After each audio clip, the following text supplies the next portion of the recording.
2025년 3월 6일 목요일 날마다 솟는 샘물 말씀 묵상입니다. 오늘은 내가 받은 칠병이어의 은혜를 흘려보내라 라는 말씀의 제목으로 마가복음 8장 1절에서 10절 말씀 함께 묵상해 보겠습니다.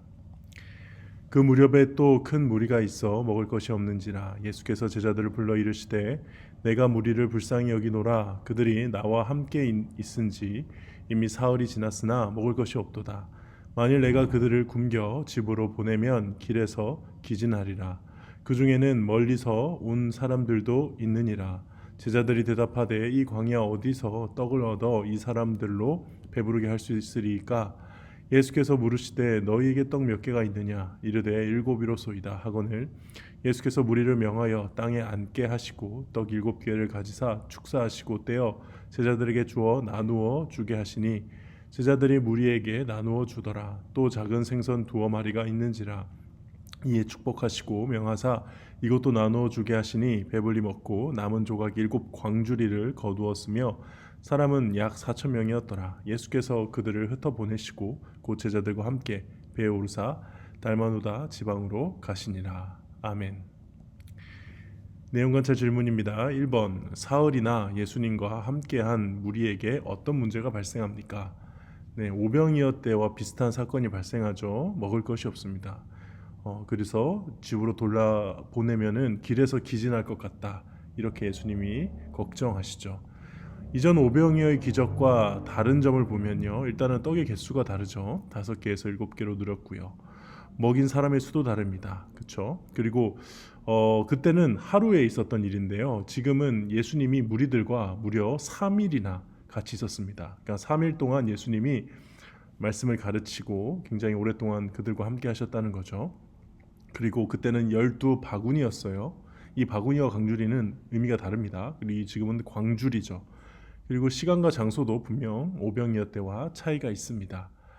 그래서 이미 중요한 포인트는 이미 3일간이나 예수님과 함께 하느라 제대로 먹지 못한 상태이고요. 그래서 이전보다 더 쉽지 않은 상황, 어려운 상황인데 예수님께서 이렇게 기적을 베푸시는 겁니다.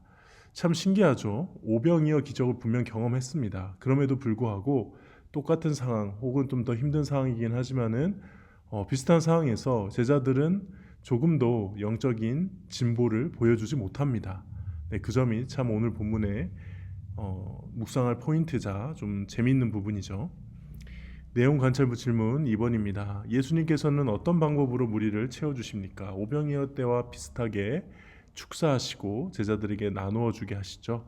그리고 생선 2마리도 축복하시고 나누어 주게 하십니다. 그러니까 배불리 먹기 남았죠. 7광줄이나 남았습니다. 그래서 오병이어 때와 거의 똑같은 방법으로 당시의 문제를 해결해 주셨고요. 그러나 규모 면에서 훨씬 더 크다는 것을 알 수 있는 것은 이 7광주리.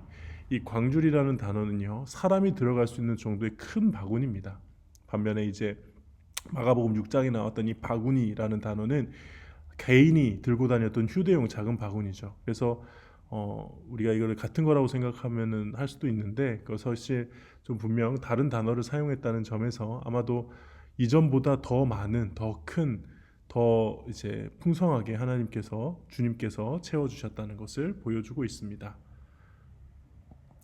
연구와 묵상입니다. 예수님께서는 왜 떡 7개와 생선 2마리로 무리를 배불리 먹이십니까?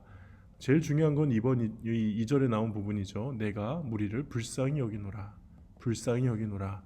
이거는 그냥 불쌍하게 생각한다가 아니고요. 공궁에 처한 상대방을 보고 이제 오장육부까지 움직일 정도로 막 진짜 가슴이 이어질 정도로 동정심을 가지는 아주 극적인 감정 표현입니다. 그래서 이런 마음으로 그 무리들을 바라봤다는 거죠. 제자들은 그들을 그렇게 바라보지 않았거든요. 그래서 이 말씀을 통해 인간을 구원하러 오신 우리 성자 하나님, 예수님의 그 마음, 하나님의 마음을 우리가 대신 알 수 있고요. 그리고 이 제자들이 관심을 가지지 못한 이 부분까지 예수님께서 구체적으로 관심을 가질 정도로 우리 예수님의 사랑은 참 구체적이구나. 그렇죠. 이 부분이 좀 오늘 개인적으로 깊게 묵상이 돼요. 예수님의 사랑은 참 구체적이구나. 두리뭉실하게 굉장히 대의를 위해서 소를 희생하는 그런 개념이 아니고 우리의 작은 문제들까지도 배고픔까지도 우리 주님은 마음을 쓰시는구나 하는 것을 오늘 본문을 통해 묵상해 볼 수 있습니다.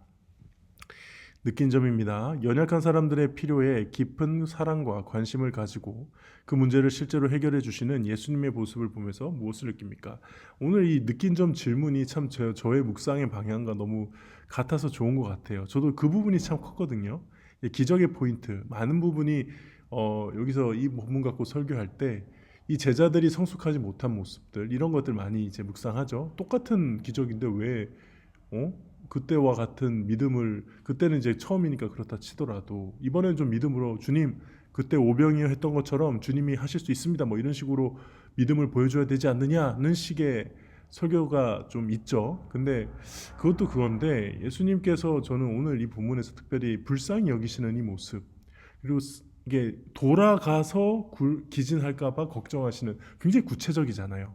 그런 예수님의 구체적이고 섬세한 사랑 오늘 개인적으로 그게 묵상이 됐는데 오늘 이 느낀 점에 대한 질문이 저와 같은 관심을 같은 마음으로 이 질문을 한 것 같아요. 그래서 이 예수님이 당시의 사람들의 현실적인 필요에 민감하게 반응하시는 모습이 뜻깊게 다가오고요. 저의 신앙생활은 그래서 현실과 이 신앙생활과 현실을 이렇게 구분하려고 해서는 안 되겠다.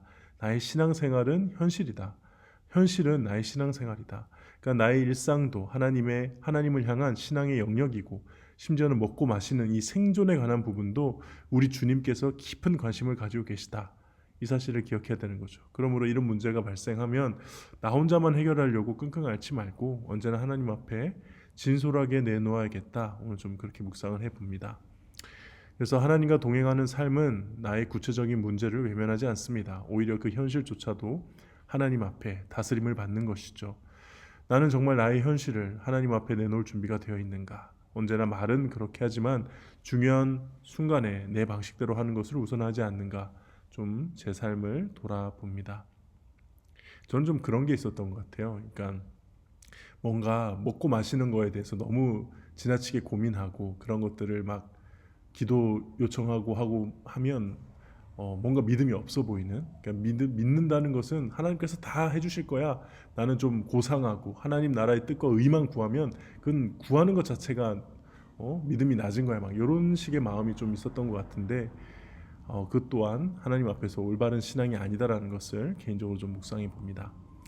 결단과 적용입니다. 내 실제적 필요를 채우시는 주님의 칠병이어의 은혜를 경험한 적은 언제입니까? 저는 예전에 평화교회에서 사역을 하고 있을 때와 지금 신부산교회에서 사역하고 있을 때 그 자체가 언제나 칠병이어의 버금가는 특별한 은혜가 있었습니다. 물질적으로 특별히 부족한 가운데서도 하나님이 항상 공급해 주셨고요. 많은 사람들을 통해서 정말 굶어 죽지 않도록 저의 작은 문제들 하나하나 집 사는 것부터 먹는 문제, 자녀들 교육 문제 이 모든 것들을 하나님이 참 놀랍게 간섭하시고 이끌어 주시는 것을 경험합니다. 최근에는 집을 이제 이사하고 내려와야 되는 문제를 놓고 기도하고 있었는데 하나님이 정말 놀랍게 그 집주인의 마음을 열어주셨고 근데 그 상황도 되게 재밌었어요.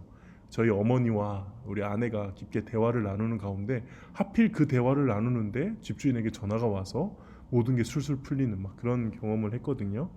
정말 하나님이 내가 먹고 사는 문제, 내가 잠자고 하는 이런 모든 현실적인 문제 그냥 관심 없이 그냥 내버려 두시지 않는구나 라는 걸 좀 깨달았습니다. 내가 예수님께 받은 칠병이어의 은혜를 주변의 연약한 이웃에게 흘려보내기 위해 무엇을 실천하겠습니까?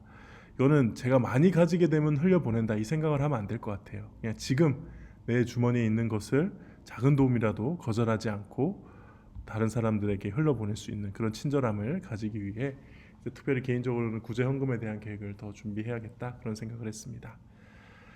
네, 오늘 묵상은 여기까지입니다. 기도하겠습니다. 하나님 아버지, 오늘 말씀을 통해서 하나님은 저의 현실적인 문제에 관심이 있으심을 깨닫게 하시니 감사합니다. 하나님 그렇습니다. 나의 그 작은 문제 하나하나까지도 다 하나님 앞에서 해야 하는 신앙생활임을 고백합니다. 주여 이러한 신앙생활 사는 것을 실패하지 않도록 넘어지지 않도록 인도하시고 함께하여 주시옵소서. 예수님의 이름으로 기도합니다. 아멘.